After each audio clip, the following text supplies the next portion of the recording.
तो ये yes topic sir. जो है वेक्टर हम पढ़ा रहे हैं अभी। वेक्टर के बाद 3D कराएंगे, इस पे प्रैक्टिस कर लीजिए, मैं भी खुद प्रैक्टिस करवा दूंगा क्वेश्चंस को। तो now we are discussing cross product. हम लोग क्रॉस प्रोडक्ट को डिस्कस कर रहे थे। Cross product,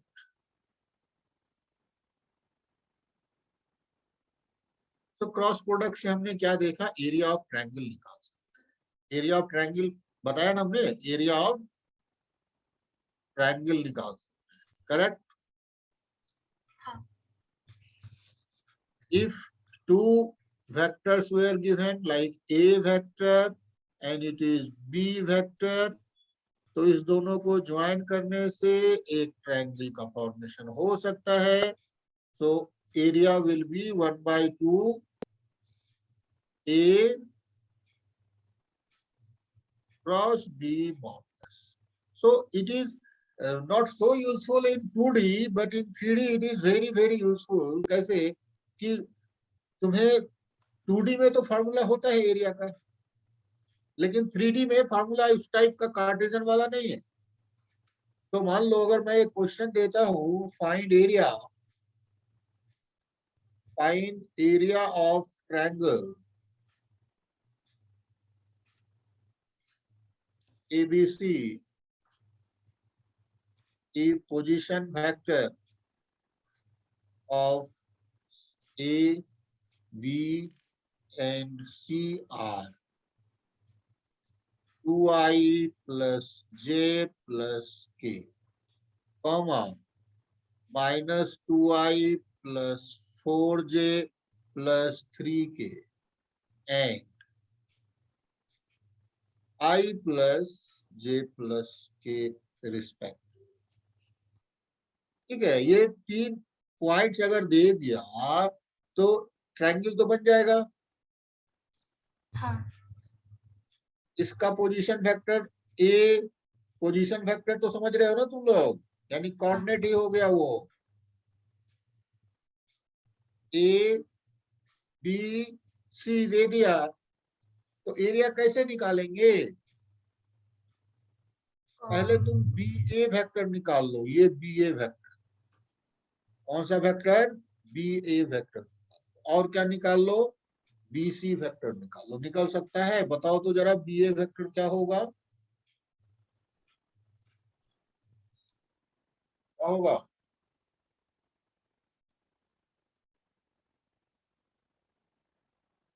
position vector of a minus position vector of b, यही तो होगा।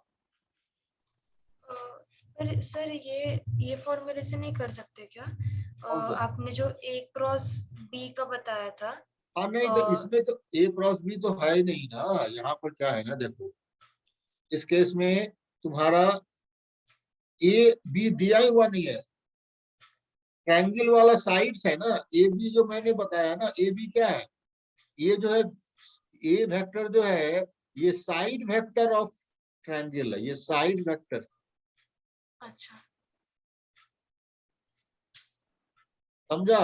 हाँ। यहाँ पर जो अगर ए बोलोगे ना, वो ए वेक्टर यानी ऑरिजिन कहीं होगा यहाँ पर, तो हाँ। ये वेक्टर है तुम्हारा ए वेक्टर। अच्छा। समझे? पोजीशन वेक्टर तो ऑरिजिन से ज्वाइन करने को होता है ना। हाँ। तो ये है तुम्हारा ए वेक्टर, ये है तुमको बी वेक्टर, और ये है C.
Sir 4i minus 3j minus 2k BA vector पहले तो आपने बी ए वेक्टर निकाला, क्या होगा? 4i cap minus 3j minus 3j cap minus 2k। Minus 2k cap. अब जरा बीसी वेक्टर भी निकाल लो।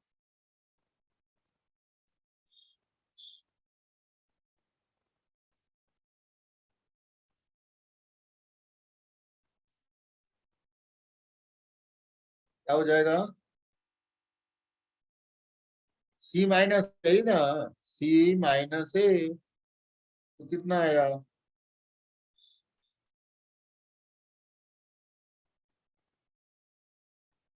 बोलो। Sir 3i minus 3j minus 2k 3i minus 3j minus 2k। Minus 2k। तो मैंने क्या बोला, आंसर क्या हो जाएगा? आंसर हो जाएगा तुम्हारा 1/2 बी ए क्रॉस बी सी। तो बी ए क्रॉस बी सी निकालना आता है तुम्हें? निकालो, बी ए क्रॉस बी सी निकालो, क्या होगा डिटरमिनेंट मेथड से, इस तरीके से निकालो।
Sir 0i plus 2j minus 3k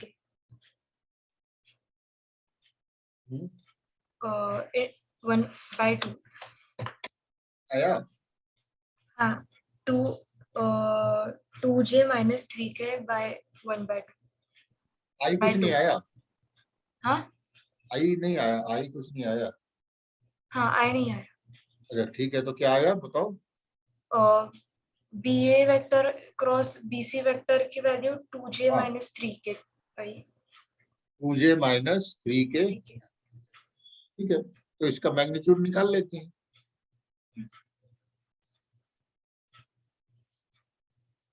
magnitude आ जाएगा √13। तो तुम्हारा आंसर क्या हो गया? What is area? 1/2 √13/2। यही आंसर। ठीक है, एक और तरीका है, हम लोग एरिया का एक और फॉर्मूला हम लोग लिख सकते हैं। वो हो सकता है तुम्हें पूछे कभी एग्जाम में, डायरेक्ट भी पूछ सकता है सीईटी में। ए, इसका पोजीशन वेक्टर ए दिया, ठीक है, और ये बी इसका पोजीशन वेक्टर भी दिया है, और ये सी पोजीशन वेक्टर। तो ऑब्वियसली एरिया तो तुम लिख ही सकते हो 1/2 ए माइनस बी क्रॉस और सी माइनस बी। ये तो तुम लिख ही सकते हो, इसमें कोई डाउट। इसके अलावा एक और फॉर्मूला हम लोग लिख सकते हैं, वो होगा 1/2, ठीक है, modulus a cross b plus b cross c plus c cross a. ये भी हो सकता है, फॉर्मूले में आ सकता है। Otherwise calculation wise it is easier, calculation wise ये इजियर है, बट फॉर्मूले में ये भी आ सकता है। ठीक है, ये area of the triangle force. Area हम लोग सीख गए, एरिया ऑफ ट्रायंगल निकालना। ओके, आगे बढ़े। सर ये जो फर्स्ट फॉर्मूला आपने दिखा है ना, हाँ, वो हमने अभी किया ना? ये तो कर ही लिया ना, ये तो हाँ, ये अभी किया ना? ये तो हमने कर ही लिया। और ये अनदर फार्मूला है, it is just for formula, question में यूज करने की जरूरत नहीं है इसको। नहीं तो 3 बार तुम्हें क्रॉस क्रॉस प्रोडक्ट निकालने में तो हालत खराब हो जाएगा ना जी। डिटर्मिनेंट 3 बार डिटर्मिनेंट करना पड़ेगा, महंगा पड़ेगा ना। ये सही बात ना, हाँ। तो इसलिए हम लोग उसको यूज नहीं। अब आते हैं एक और, क्रॉस प्रोडक्ट से हम लोग एक और काम कर सकते हैं, वो क्या है। ये मान लो ए है और इसका पोजीशन वेक्टर ए है, ये ओरिजिन है और यहाँ बी है, इससे परपेंडिकुलर ये एम और यहाँ theta.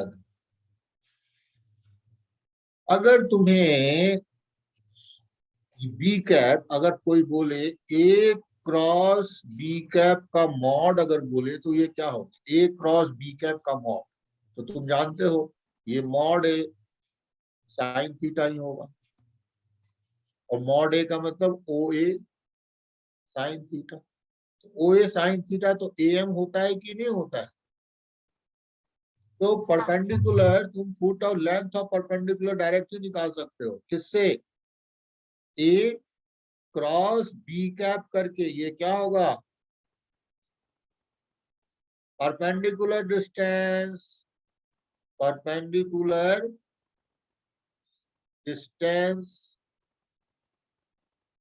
From point a to line B.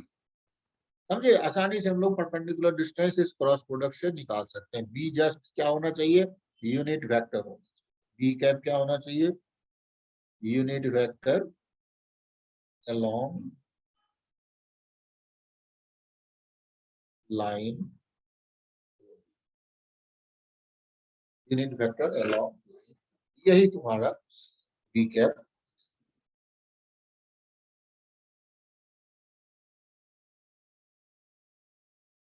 ठीक है, कोई समस्या नहीं है। नो सर, ये लिखना है सर। हाँ, नोट करो।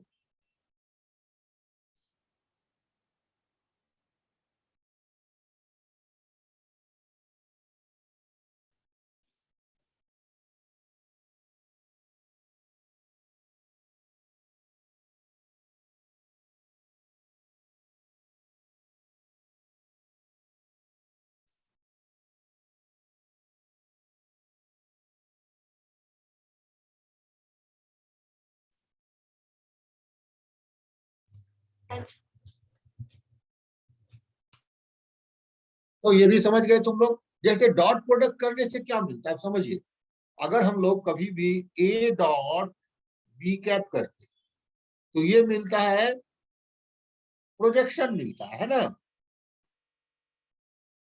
प्रोजेक्शन मिलता है अलोंग बी वेक्टर, मिलता है कि नहीं। यस। लेकिन ए क्रॉस बी कैप अगर कर लेते हैं तो क्या मिलता है, मिलता है ये लेंथ ऑफ परपेंडिकुलर। समझ में आया, यस परपेंडिकुलर सर।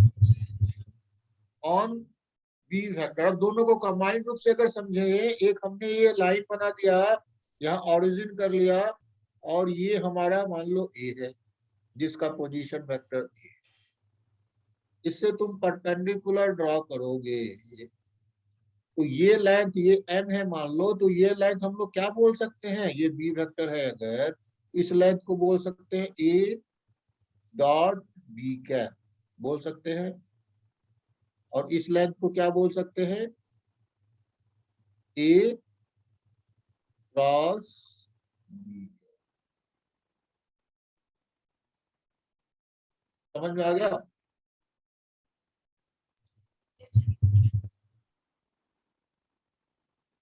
हो गया? नहीं सर।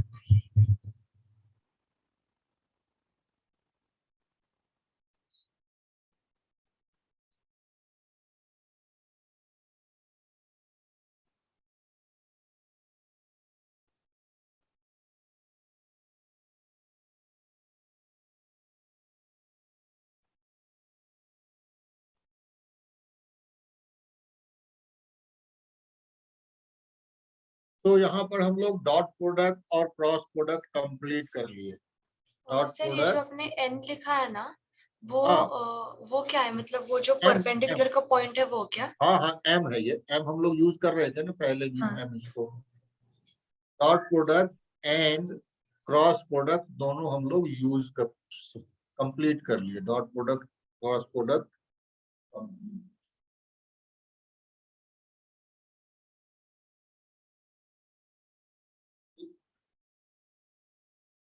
अब हम लोग आते हैं एडिशन ऑफ वेक्टर, थोड़ा सा सीख ले, जानते तो है ही उसका यूज, और फिर ट्रिपल प्रोडक्ट। तो ये हम लोग का वेक्टर का कौन सा लेक्चर हो गया? कौन सा लेक्चर है? Vector 3D। और चल रहा है ना आज का? हाँ हाँ। तो नहीं, तीसरा ही चल रहा है। यस, तीसरा ही चल रहा है, तीसरा। तो यहाँ पर हम लोग क्या सीखेंगे अब? एडिशन ऑफ वेक्टर और उसका छोटा मोटा यूज। तो पैरेललोग्राम लॉ में हम लोग देखते हैं एडिशन ऑफ वेक्टर होता है। एडिशन ऑफ,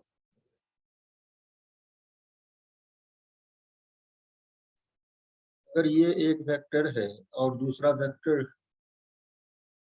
ये है, पैरेललोग्राम बनाते हैं,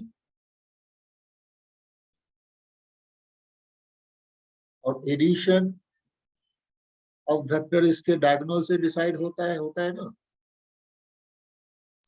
यस। यदि हम लोगों ने इसका डायगोनल को ज्वाइन कर दिया, ये वाला डायगोनल,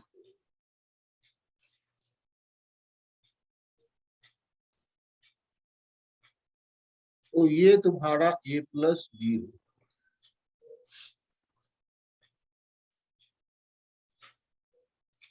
अब इस डायग्राम को देखकर अगर तुम क्या बता सकते हो, यहाँ पर हमने अगर अल्फा लिख दिया, इसको अल्फा, और इसको हमने अगर बीटा लिख दिया, तो which one is greater? Alpha बड़ा होगा या बीटा बड़ा होगा, क्या बता सकते हो? बीटा बड़ा होगा। बीटा बड़ा होगा। क्यों तुमने बोला बीटा बड़ा होगा? हम अगर डायग्राम गलत भी तो बता सकते थे, बीटा ही बड़ा होगा, कैसे तुम्हें पता सकते हो? इसको ये नहीं, मान लेंगे, इस डायग्राम से ऐसा लग रहा है। लग। इसके लिए कोई अगर स्पेसिफिक कंडीशन पूछे तो तुम बता सकते हो बीटा को बड़ा कब होना होगा, कब बीटा बड़ा? बाय जब कंडीशन जब में। ये बी वेक्टर ए वेक्टर से बड़ा होता। नहीं, बी का मैग्नीट्यूड जो है ना ए वेक्टर से छोटा होता हो। पर सर फिर देखो, वो और नीचे आ जाएगा ना, वो ऊपर की आएगा साइड। ना, सही बात तो है। देखो, दो फोर्स मान लो, एक बॉडी पे तुमने दो फोर्स उस दो डायरेक्शन में लगा, जिधर फोर्स ज्यादा होगा रिजल्टेंट उसी की ओर रहेगा ना। समझ में आई बात? नहीं समझा? मान लो एक जो है पत्थर है, ठीक है, एक कोई बॉडी है, उसको धागे से बांध दिया, और एक जो है 30 डिग्री से एक, दोनों आपस में जो है 30 डिग्री से खींचने का प्रयास कर उसको, लेकिन एक ज्यादा तेज फोर्स लगा, तो किसकी साइड वो आएगा? जो ज्यादा फोर्स लगाएगा। तो जो ज्यादा फोर्स लगाएगा यानी उस वेक्टर का मैग्नीट्यूड ज्यादा है। यहाँ पर तभी तो बीटा से यानी उस वेक्टर से दूर जा रहा है, इस ये चूंकि स्मॉल है, ये बी वेक्टर क्या है? बी वेक्टर क्या है? स्मॉलर है। तो resultant will go away from this. Resultant will go away from this. होगा कि नहीं होगा?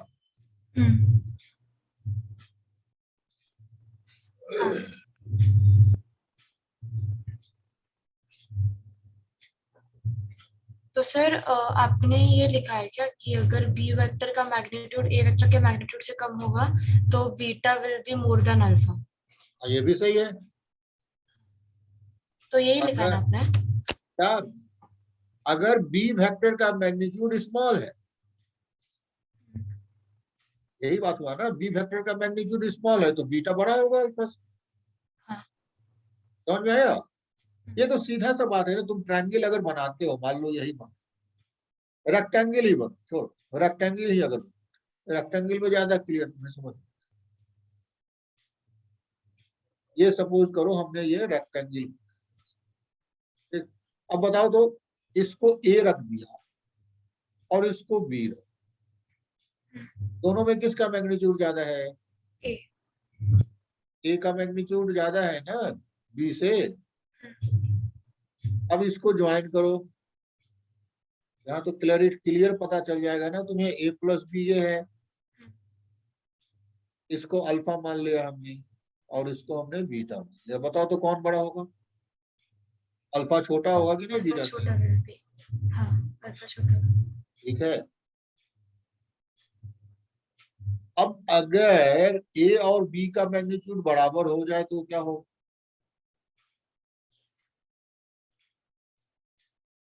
क्या होगा? तो फिर 90 डिग्री होगा टोटल एंगल, तो फिर 40 अल्फा इक्वल टू बीटा होगा। हाँ। हमेशा होगा। अगर ए इक्वल टू बी होगा तो अल्फा इक्वल टू बीटा होगा।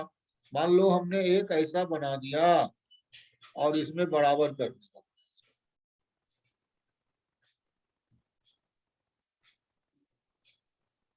ये मान लो दोनों साइड्स बराबर। अगर दोनों साइड बराबर है तो इस केस में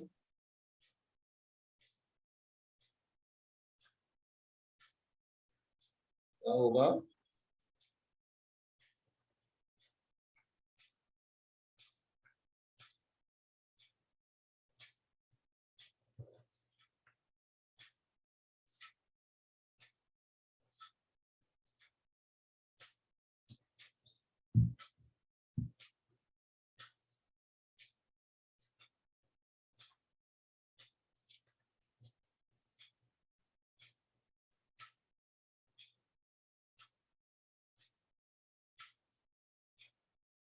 सर 1 मिनट स्क्रॉल अप करोगे क्या? एक,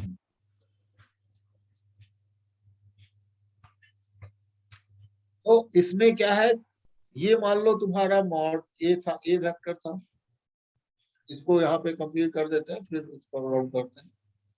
और ये बी था, दोनों का साइड सेम अगर है, mod a equal to mod b, तो ये किस में होता है? ये रोम्बस के केस में होता है, रोम्बस के केस में होता है। और यहाँ पर ये एंगल अल्फा है और ये एंगल बीटा है, तो alpha equal to beta. This is your a plus. हाँ अब बताओ, हाँ नोट करो।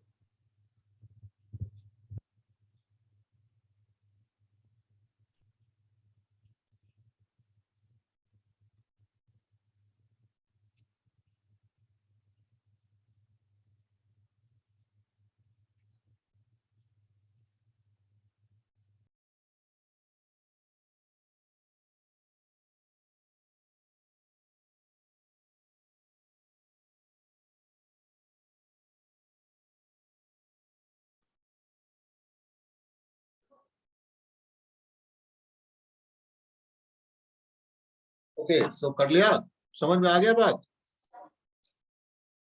तो अब देखो इसका यूज क्या है। एक इसका बहुत ही अच्छा यूज है, हम इस कॉन्सेप्ट को यूज कर सकते हैं। अब आ जा रही है मेरी, हाँ sir. To find angle bisect, to find angle bisect. ये क्वेश्चन काफी बार आ चुका है जेई में। Angle bisector of two vectors और टू लाइंस, इसका यूज हम लोग यहां कर सकते हैं। देखो कैसे कर, तुम्हें मान लो पूछता है फाइंड एंगल बाइसेक्टर ऑफ ए, और ए दे दिया तुम्हें 2i cap plus 4j cap plus 5k cap, ठीक। और बी वेक्टर दे दिया है 4i cap plus 5j cap plus 2k cap. Find angle bisector of this, या फाइंड यूनिट वेक्टर, ये भी करते हैं, find unit vector of angle bisector of this. तो अब कॉन्सेप्ट समझो, मैंने क्या बोला, अगर मैग्नीट्यूड ए और बी का सेम है, ठीक है, अगर इफ ए का मैग्नीट्यूड और बी के मैग्नीट्यूड के बराबर है, तो ए प्लस बी क्या हो जाएगा, यही एंगल बाइसेक्टर नहीं बन जाएगा? यस बोलो, बनेगा? Yes sir.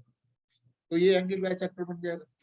तो अगर यही एंगल बाइसेक्टर तुम्हारा बन गया तो डायरेक्टली ए प्लस बी कर लेना। सोचना क्या है हमको, ए प्लस बी क्या आ गया, देखो 6i cap plus 9j cap plus 7k cap, 6i cap plus 9j cap plus 7k cap, ये तुम्हारा हो गया ए प्लस बी। अब यूनिट वेक्टर अगर निकालना हो तो हमें पता है यूनिट वेक्टर कैसे निकलता है। Unit vector of angle bisector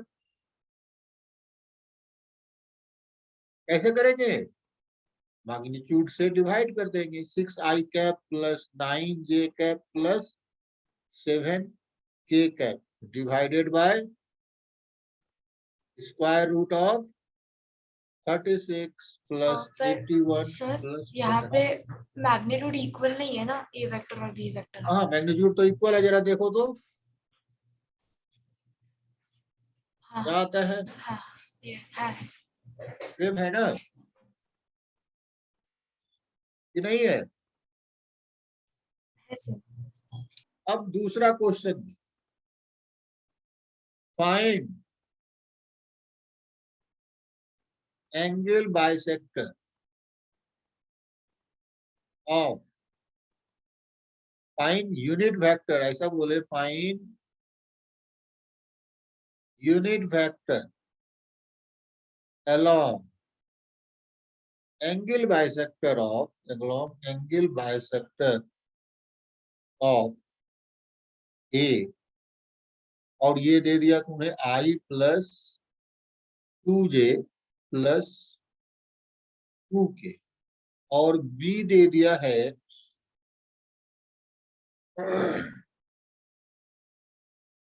2i cap plus 3j cap plus 6k cap. ये अब कैसे निकालेंगे, अब तो दोनों का मैग्नीट्यूड अलग हो गया ना। अब देखो ए तो इतना सा है, लेकिन बी क्या हो गया, काफी बड़ा हो गया ना। अब जोड़ने से क्या एंगल बाइसेक्टर मिलेगा? Now is a plus b along angle bisector होगा कि नहीं होगा? बोलो, आवाज नहीं आ रहा है। हाँ सर होगा शायद होगा क्योंकि हाँ नहीं ना फॉर्मूला। होगा, अब कैसे होगा, दोनों का मैग्नीट्यूड सेम ही नहीं है। क्या बोलोगे आंसर? नो। पर सर जो आपने जो डायग्राम दिया था ना उसमें हाँ, आपने मेंशन किया कि उसकी वैल्यू ए वेक्टर प्लस बी वेक्टर है। हाँ, लेकिन अब देखो ए प्लस बी वेक्टर हमेशा एंगल बाइसेक्टर नहीं होगा ना। देखो पिछले वाले में क्या था, मॉड ए कितना आया था जरा बताओ मुझे, रूट अंडर 4 प्लस 16 प्लस 25 यही था ना। और बी वेक्टर क्या था बोलो, सेम 16 प्लस 25 प्लस 4 था ना। क्वेश्चन मोस्टली यही आया। पर तो सर जो दोनों से, मेन फॉर्मूला था ना हाँ सबसे, जो आपने हाँ डायग्राम दिया था ना, उसमें ये आपने देखो, लिखा था वैसे। हाँ देखो देखो क्या लिखा है देखो, अगर a प्लस बी बराबर है मॉड, ठीक है, देन दिस इज, क्या होगा, a प्लस बी जो है एंगल बाइसेक्टर होगा, angle bisector of vector A and vector. समझ में आया, क्लियर है। हाँ सर। हमेशा नहीं ना होगा। नहीं।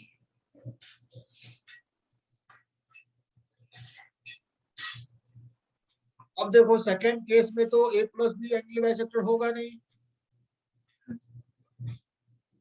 अब क्या करें, अब क्या कर सकते हैं बोलिए। अम, ये जो देखो मॉड ए अब क्या आ रहा है, अब मॉड ए तुम्हारा आ रहा है कितना आएगा, 3 आएगा। और मॉड बी क्या आ रहा है, मॉड बी 7 आ रहा है। तो दोनों तो बराबर है ही नहीं, तो डायरेक्ट ऐड कर नहीं सकते हैं। अब हम लोग क्या करते हैं, ए के अलोंग यूनिट वेक्टर ले, यूनिट वेक्टर तो ले सकते हैं ए के अलोंग। यूनिट वेक्टर का मैग्नीट्यूड कितना होता है, वो नहीं होता है। और बी के अलोंग भी यूनिट वेक्टर ले लेते हैं ये। समझ में आया, सिर्फ यूनिट वेक्टर हमने लिया और यूनिट वेक्टर से पैरेललोग्राम बना दिया।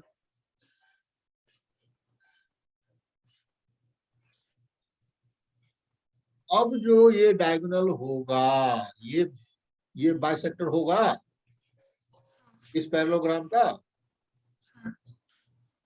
समझ में आई बात, क्योंकि ये ए कैप है, यूनिट वेक्टर 1 मैग्नीट्यूड, और ये बी कैप है।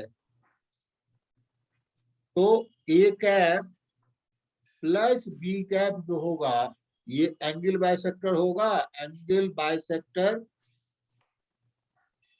Of A cap and B cap. बोलिए होगा कि नहीं होगा, हाँ होगा। और यदि ये ए कैप बी कैप का एंगल बाइसेक्टर है तो ये निश्चित रूप से ए और बी का भी एंगल बाइसेक्टर होगा, क्योंकि ए बी का तो डायरेक्शन वही है। A cap B cap will also be angle bisector of A cap and B cap. A cap plus B cap will also be angle bisector of A cap and B cap। समझे, तो इसमें हम लोग को क्या करना चाहिए, A cap निकालना चाहिए। और A cap क्या होगा बताओ तो, समझ में आया, इस पार्ट को जरा अच्छे से समझ लीजिए, वहाँ बड़ा कंफ्यूजन हो सकता है। अगर मैग्नीट्यूड एक नहीं है तो यूनिट वेक्टर को ऐड कर सकते हैं।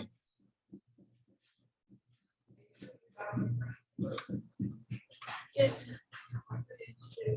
A cap कितना आएगा, one I cap plus 2J cap plus 2K cap, divide किससे करें, magnitude of A vector. Mod यानी 3 ना। हाँ और बी कैप क्या होगा, 2I कैप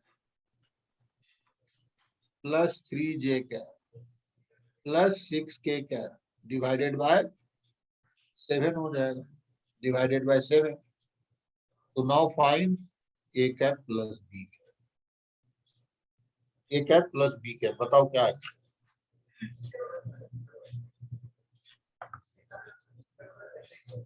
तो एक मिनट थोड़ा नोट करना है। हाँ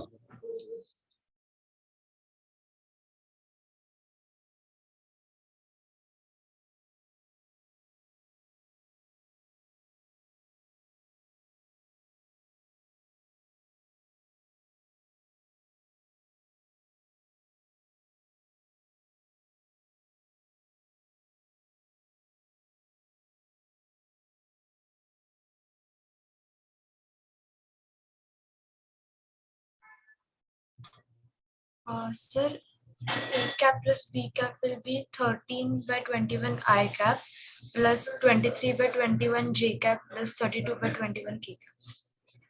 हाँ, क्या बोला, क्या आया बताओ?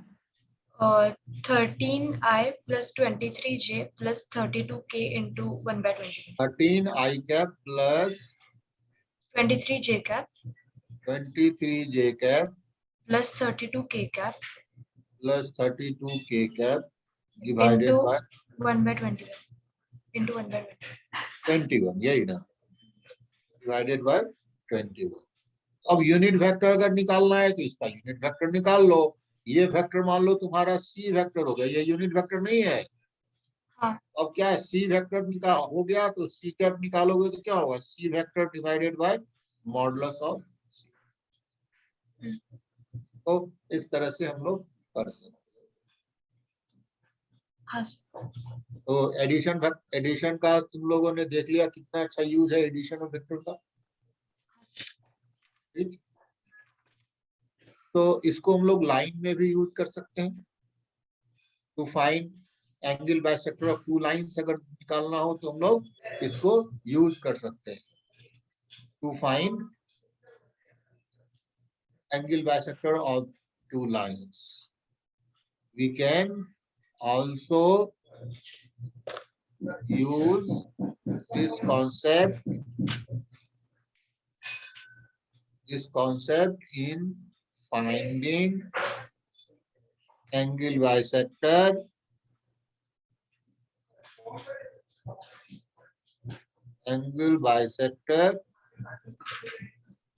between two। हम लोग कर सकते। सर ये यहाँ पे अपने जो आंसर है ना वो सी कैप है या सी वेक्टर है? आंसर तो सी कैप होगा ना, ये आंसर होगा। पर सर फिर हम फिर उसे रिड्यूस नहीं क्या कर रहे हैं, क्योंकि सी वेक्टर तो ऑलरेडी छोटा है ना जो नहीं दिया नहीं, छोटा क्यों रहेगा, वो जो भी निकलेगा निकालना पड़ेगा हमें। छोटा क्यों रहेगा, जो भी है मॉडुलस निकाल के डिवाइड करना पड़ेगा, वो करना पड़ेगा तुमको। ये जो आंसर निकाले वो एक्चुअल आंसर नहीं है, समझा? हाँ।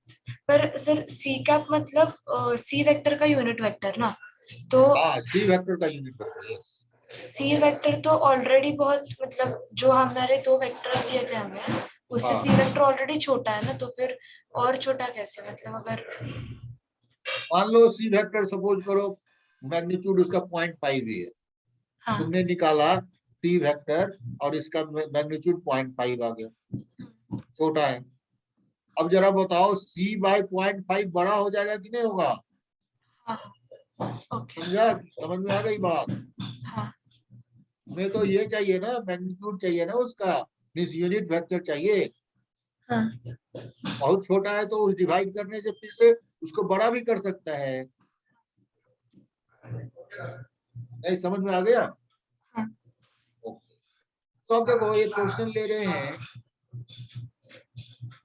ये इंड कर दें, अब हाँ इंड कर दें, छोड़ दें अभी, हाँ छोड़ दें या और पढ़ना है?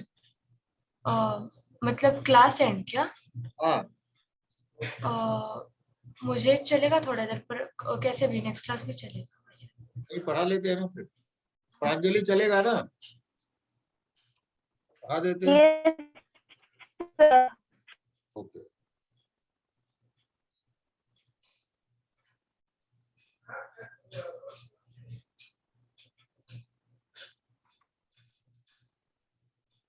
X axis, y axis and z, ये ओरिजिन है, ये पॉइंट कहीं ए है, और ए पॉइंट मान लो तुम्हारा है 1 3 2 है,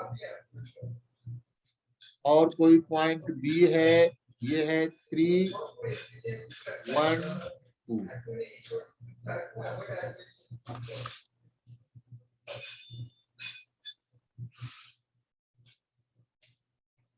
ठीक है, ओए एक लाइन हो गया और दूसरा लाइन ओबी हो,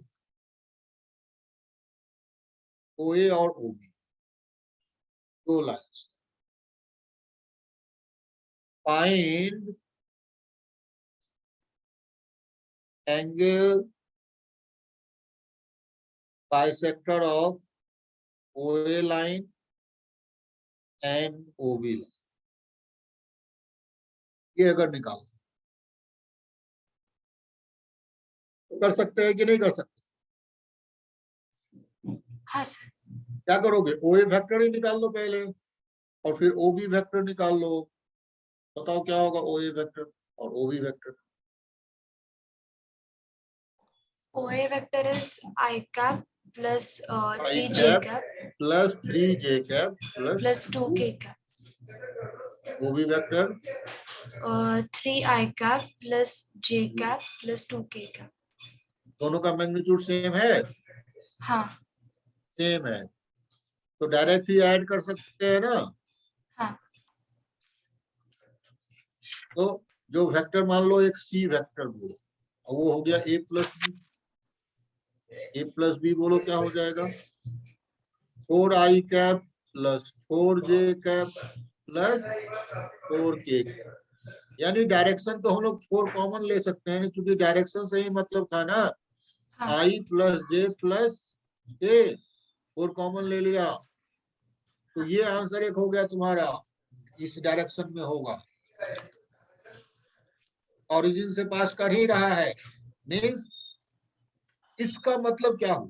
इसका मतलब हुआ कि तुम 4 4 4 हो गया कि नहीं? कोई पॉइंट यहाँ होगा जो कि 4 4 4 पे है, इसको इससे ज्वाइन कर दोगे तो एंगल बाइसेक्टर मिल गया। हाँ यही तुम्हारा एंगल बाइसेक्टर होगा।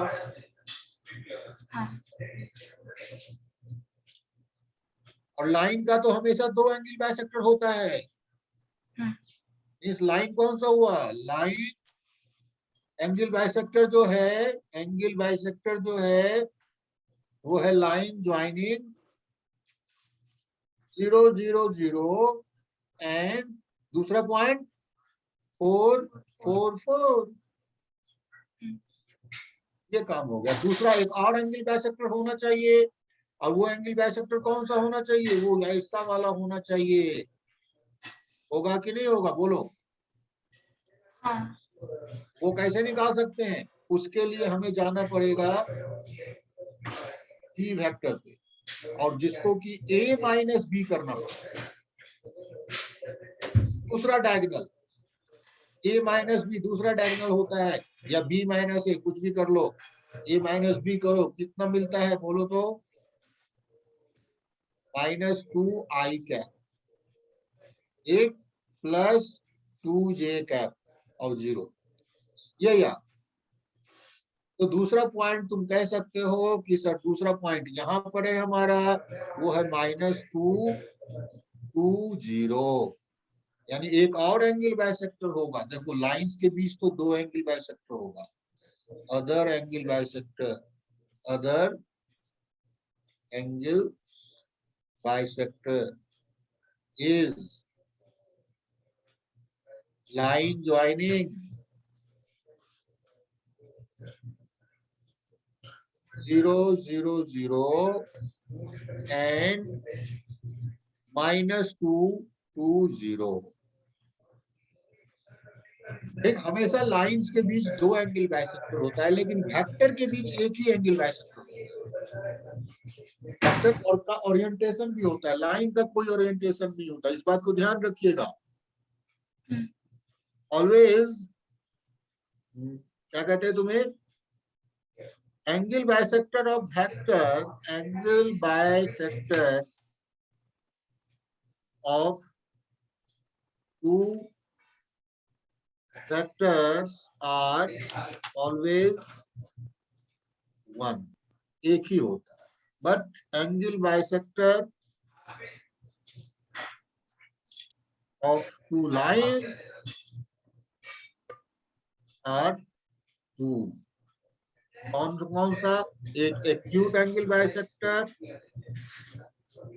acute angle bisector and other obtuse angle।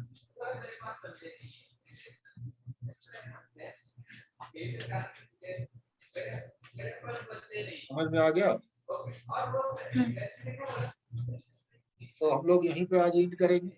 Next class हम लोग स्केलर ट्रिपल प्रोडक्ट को पढ़ेंगे। आज यहीं पे एंड करते हैं। हाँ सर, थैंक यू। अब मैं भेज देता हूँ, PDF भेज दूंगा।